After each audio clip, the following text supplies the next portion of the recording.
The divide between the Democratic candidates for president is increasingly focusing on one thing, the moderates versus the progressives. And in the progressive camp, Bernie Sanders is getting a big boost with reports that Congresswoman Alexandria Ocasio-Cortez will soon endorse him for president. But in last night's debate, it was emerging frontrunner Elizabeth Warren who got most of the attention, getting hit especially hard on her support for Sanders' Medicare for All plan and how to pay for it. Your signature, Senator, is to have a plan for everything. Except this. The difference between a plan and a pipe dream is something that you can actually get done. I want to give a reality check here to Elizabeth, because no one on this stage wants to protect billionaires. Not even the billionaire wants to protect billionaires. We just have different approaches. I think as Democrats, we are going to succeed when we dream big and fight hard, not when we dream small and quit before we get started. The way you win an election in this time in history is not the same old, same old. You have to inspire people. You have to excite people. Sanders also defended his ability to carry on campaigning after that recent heart attack, and as he's now trailing Warren by 20 points in the latest national Quinnipiac poll. As for Joe Biden, he's still betting big on his record as VP to get him back to front-runner status. I'm going to say something that is probably going to offend some people here, but I'm the only one on the stage who's gotten anything really big done. As you might guess, some people there were offended. More on that in a minute, but there was at least one thing everyone managed to agree upon. Trump is the most corrupt president in the history of this country. This president, and I agree with Bernie, Senator Sanders, is the most corrupt president in modern history, and I think all of our history. This is about Donald Trump, but understand, it's about the next president and the next president and the next president and the future of this country. The impeachment must go forward. Joining me to discuss her, Lylah Alphonse, managing editor for U.S. News World Report. Nice to see you, Lylah. David Pakman, host of the David Pakman Show. Nice to meet you, by the way. Thank you. Following you a long time. My colleague, WGBH reporter Adam Reilly. I've been following you, too, for a long time. So we ordinarily do these things after debate where me and my coworkers pick what we consider to be key moments, and then you give us your feedback. We decided this time to allow you to pick what you thought was a major moment. Since you're the new kid on the block here tonight, what was a major moment for you? It was when Elizabeth Warren was pressed about, can you say yes or no whether taxes, generally speaking, will go up under your health care plan. She had a pretty good debate overall, but I don't think this was her best moment. Here is that moment. Let me be clear on this. Costs will go up for the wealthy. They will go up for big corporations. I will not sign a bill into law that does not lower costs for middle-class families. I do think it is appropriate to acknowledge that taxes will go up. They're going to go up significantly for the wealthy. And for virtually everybody, the tax increase they pay will be substantially less than what they were paying for premiums and out-of-pocket expenses. The latter is a pretty straightforward question. I came after him saying zero copays, zero premiums. Why doesn't she just answer the question? Don't know. I mean, this has been workshopped so many times, time and time again. I've been talking about this for a year. You can say total cost will go down. Doesn't really matter if your payroll tax goes up a little bit. In total, what you pay goes down. That's the focus. You know, it's my assessment, based on nothing except, I think, common sense, is she's worried if she says taxes in a sentence, it's going to be in an ad. But it seems to me what's going to be in an ad are the 3,000 times she refuses to answer the question. It's sort of a damned if you do, damned if you don't situation. But when you hear Bernie Sanders make the case that, yeah, your taxes might go up a little bit, but you're going to save all this money on deductibles, copays, the other stuff that you're paying right now, he does it in a way where it's almost impossible to imagine it being packaged as an attack ad.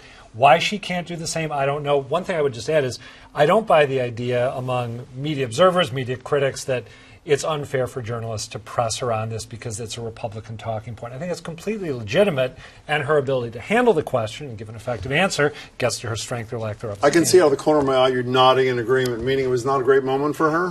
I think I agree that she's damned if she does, damned if she doesn't. I think she's trying to let Bernie Sanders have the terrible moment of saying your taxes will go up, and I don't think it has the adverse effect that she's worried it'll have. I don't see why it's a damned if you do. A caller on a radio show today said, pick the number the average family pays on health care. Let's make it up $24,000 for a family. Your taxes are going to go up, I don't know, $12,000. So you're going to pay less. I mean, end of discussion. I think that no matter what number she picks or what economic level she picks, people will focus on the fact that there's an increase instead of on the overall costs going down, which is the real answer. But when a politician refuses to answer any question repeatedly, does Does the voter not assume that the answer is the worst that's what possible I mean. thing? That's what I mean about damned if she doesn't. And now it's become almost. Sorry. I was going to say there's also in the background of this question the question that keeps coming up about Elizabeth Warren says Medicare for all is the gold standard. ...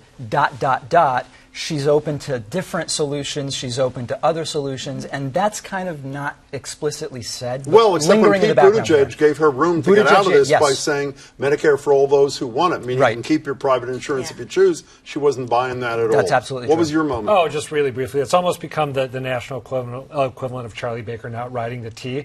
Right? The question becomes, why doesn't he just ride the T already? And the longer you wait, He did, by the way. He did eventually. The longer she waits, the harder it gets. What moment you pick? I picked the moment where Joe Biden yelled at Elizabeth Warren, basically saying, you should appreciate the fact that I got you the Consumer Financial Protection Oh, there it is. There's Biden and the response. I agreed with the great job she did. And I went on the floor and got you votes. I got votes for that bill. I am deeply grateful to President Obama, who fought so hard to make sure that agency was passed into law. And I am deeply grateful to every single person who fought for it and who helped pass it into law. But understand... You did a hell of a job of your job. Thank you.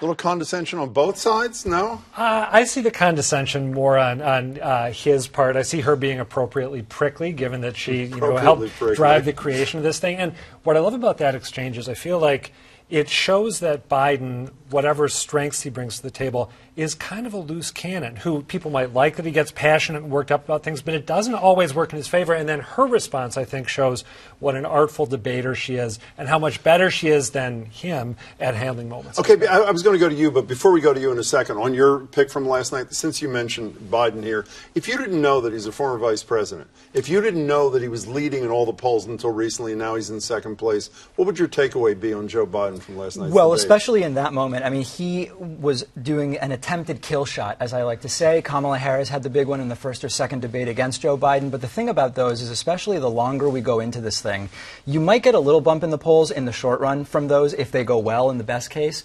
But they fade, and Kamala Harris's polling doubled and dropped right back down to where it was. I would feel as though just seeing that and not knowing the polls, he's trying to come from behind and execute one of these kill shots. My sense was he just wasn't ready for prime time yet again. I think I watched it and thinking, why is he still being seen as the front runner, even though he's not polling as the front runner? But that moment, I think, will resonate with a lot of people as a guy trying to take credit for what the woman got done.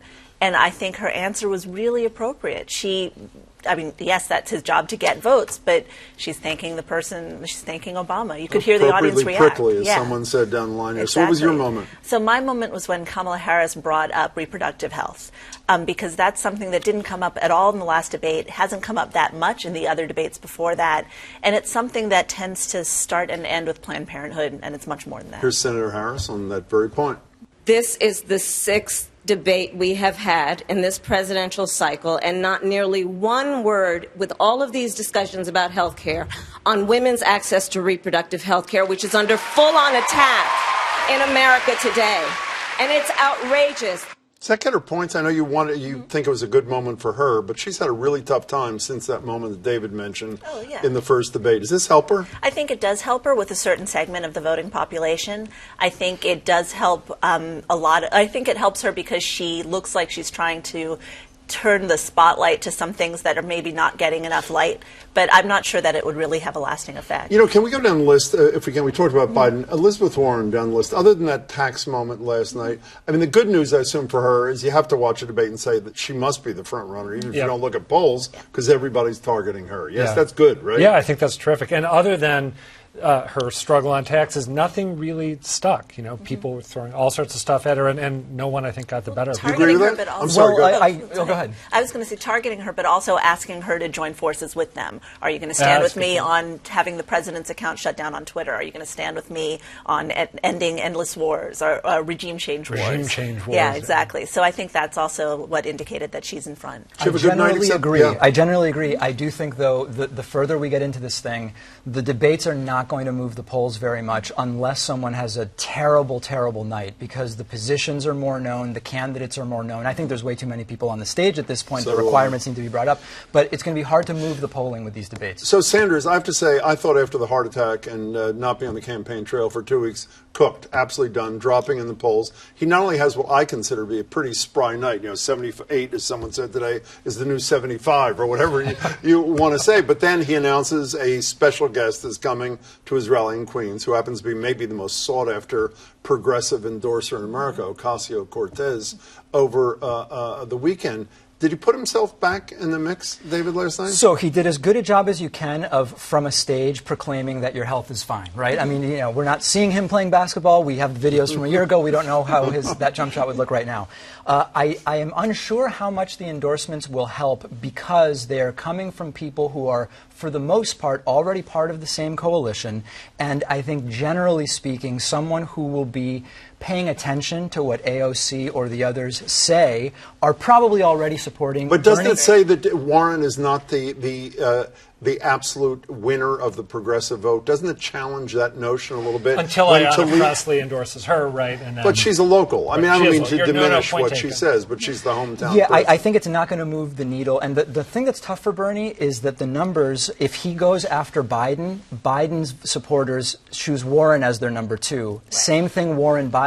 That makes the math very difficult. And his numbers have been steady throughout. You've seen Biden have what looked like an insurmountable lead at one point, and he sort of trended down. Warren has had this steady rise, and Sanders is just flatlined. So the two moderates who I think had the best night last night, Buttigieg and Klobuchar, do they begin to sneak into the Biden position, or? I don't think they have yet. I think they made some really good points, but I don't see this moving them up very much in the polls. I think people tend not to look at them yet as the presidential candidate. I think they see them as cabinet members. I think they see them as high-ranking cabinet members and maybe a VP pick. But they're two people who I don't really think people are looking at them in terms of, can this person be the president? Speaking of being the president, most polls show the issue that matters most to Democrats is who can beat Donald Trump, even if I'm not crazy about what he or she stands for. If he's or she is the most likely to beat Donald Trump, he or she is that person.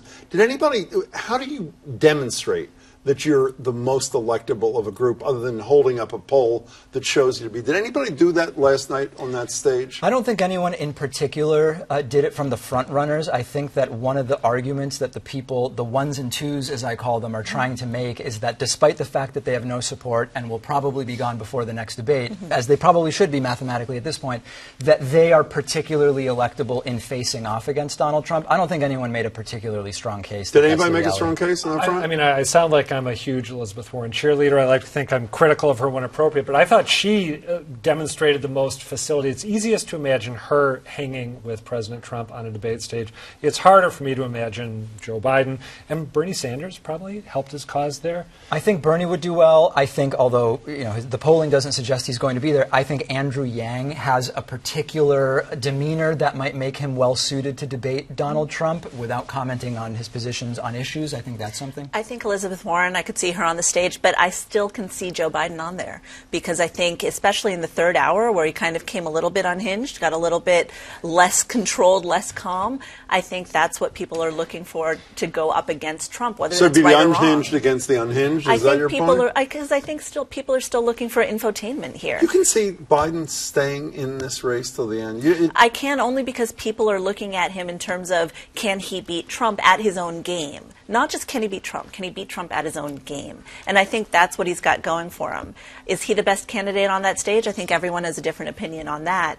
And if I can see Elizabeth Warren going out there, I can also see Elizabeth Warren kind of falling victim to what Hillary Clinton did with you have to be very nice, or you have to rise above, or you have to not be affected by any bad things on that during that debate, and have it turned against her. You have the last 10 seconds. I want to flash back to what you said about the moderates going after Warren to show that they're the most electable. Some of those lines we're going to see, I think, in Republican attack ads. What was Pete Buttigieg's phrase? She's looking for endless partisan conflict. Yeah. They need to be mindful of the fact that those words can be used against the Democratic nominee. Okay, it's on to Georgia. I think it's November 20th. Adam, nice to see you. Thanks, Jim. Pleasure to meet you. Thanks for having being me. here. Well, let's see you Good soon. to see you again. Thanks.